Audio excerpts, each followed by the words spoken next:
رسول اللہ صلی اللہ علیہ وسلم کا یہ پسندیدہ مہینہ تھا. کس اعتبار سے؟ سیدنا عبداللہ ابن عباس رضی اللہ تعالی عنہ سے مروی ہے، اور یہ روایت 1867 حدیث کا نمبر ہے. عبداللہ ابن عباس رضی اللہ تعالی عنہ فرماتے ہیں، ما رأيت النبي صلى الله عليه وسلم يتحرى صيام يوم فضله على غيره إلا هذا اليوم يوم عاشوراء وهذا الشهر يعني رمضان.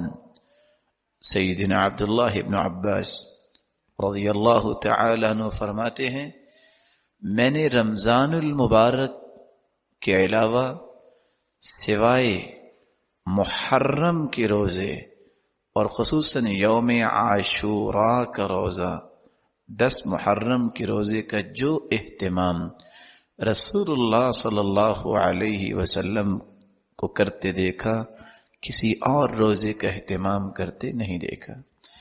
تو رسول اللہ صلی اللہ علیہ وسلم 10 محرم کا روزہ رکھا کرتے تھے.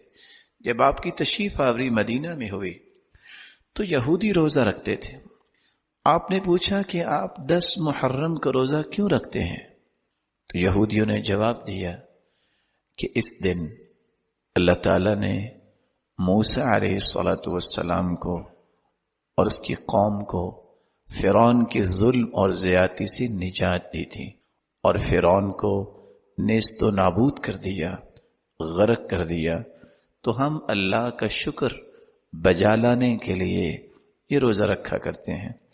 تو رسول مقبول صلی اللہ علیہ وسلم نے فرمایا، نحن احق بموسیٰ منکم، تم سے زیادہ اس بات کا حق رکھتے ہیں کیونکہ موسیٰ کلیم اللہ، اللہ کے پیارے پیغمبر تھے، اور تمام کے تمام انبیاء جو ہیں کلہم اخوہ، وہ بھائی ہیں، تو یہ تو ہمیں بھی رکھنا چاہیے.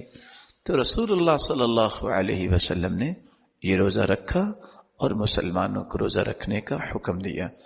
اور پھر فرمایا، ان عشت الى قابل لأصومن التاسع، اگر میں آئندہ سال تک زندہ رہا تو میں 9 کا بھی روزہ رکھوں گا، 9 اور 10، تاکہ یہودیوں کی مخالفت ہو سکے. رسول اللہ صلی اللہ علیہ وسلم نے رمضان کے بعد روزے کے اعتبار سے سب سے افضل مہینہ قرار دیا تو محرم الحرام کو قرار دیا. یہ روایت بھی عبداللہ ابن عباس، ابو ہریرہ رضی اللہ تعالی عنہ سے مروی ہے، اور صحیح مسلم کی 1982 نمبر حدیث ہے. رسول اللہ صلی اللہ علیہ وسلم کا فرمان ہے، افضل الصیام بعد رمضان شہر اللہ الذي تدعونه المحرم. رمضان کے بعد سب سے افضل روزے اس مہینے کے ہیں جس کو تم محرم کہتے ہو.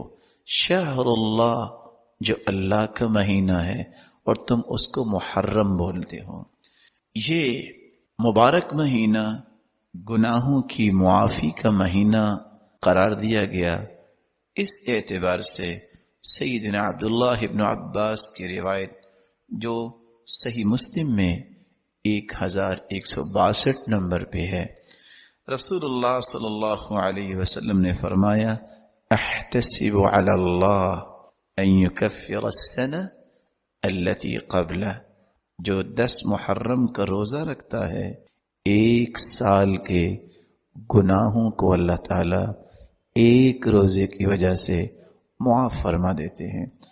اور دوسری روایت کے الفاظ ہیں، یہ روایت ابو قتادہ رضی اللہ تعالی عنہ سے ہے، اور 1163 نمبر یہ روایت ہے. رسول اللہ صلی اللہ علیہ وسلم سے سوال کیا گیا، وَسُئِلَ عَنْ صَوْمِ يَوْمِ عَاشُورَا، 10 محرم کے متعلق، روزہ رکھنے کے متعلق سوال کیا گیا. فقال يكفر السنة الماضية، اس ایک دن کے روزہ رکھنے سے سابقہ گزرے ہوئے 1 سال کے گناہوں کو اللہ تعالی معاف فرما دیتے ہیں۔ اس مہینے کو اللہ کا مہینہ کہا گیا، اللہ کے نزدیک یہ معزز مہینہ ہے۔ سیدنا ابو ہریرہ رضی اللہ تعالی عنہ روایت کرتے ہیں، رسول اللہ صلی اللہ علیہ وسلم نے فرمایا، 1982 نمبر صحیح مسلم کی روایت ہے، افضل الصیام بعد رمضان شہر اللہ الذي تدعونه المحرم۔ رمضان المبارک کے بعد سب سے افضل روزے اس اللہ کے مہینے کے روزے ہیں جس کو تم محرم کہتے ہو۔ 12 مہینوں میں کسی مہینے کے ساتھ رسول اللہ صلی اللہ علیہ وسلم نے شہر اللہ کا لفظ استعمال نہیں کیا۔ یہ اعزاز صرف اور صرف اسی مہینے کو حاصل ہوا۔ رسول اللہ صلی اللہ علیہ وسلم نے اس مہینے میں اپنی بیٹی کی شادی کی، اس اعتبار سے بھی یہ مہینہ معزز ہے۔ آپ صلی اللہ علیہ وسلم نے اپنی بیٹی ام کلثوم کا نکاح سیدنا عثمان رضی اللہ تعالی عنہ سے محرم 3 ہجری جون 624 میلادی میں اپنی بیٹی کا نکاح اسی مبارک مہینے میں کیا اور محرم کی 3 تاریخ کو کیا، اور اتفاق یہ ہے کہ اس وقت ہم بھی محرم کے مہینے میں ہیں۔ اللہ تعالی ہمیں ایمان کی حالت میں اس مہینے کی خیر و برکت حاصل کرنے کی توفیق عطا فرمائے۔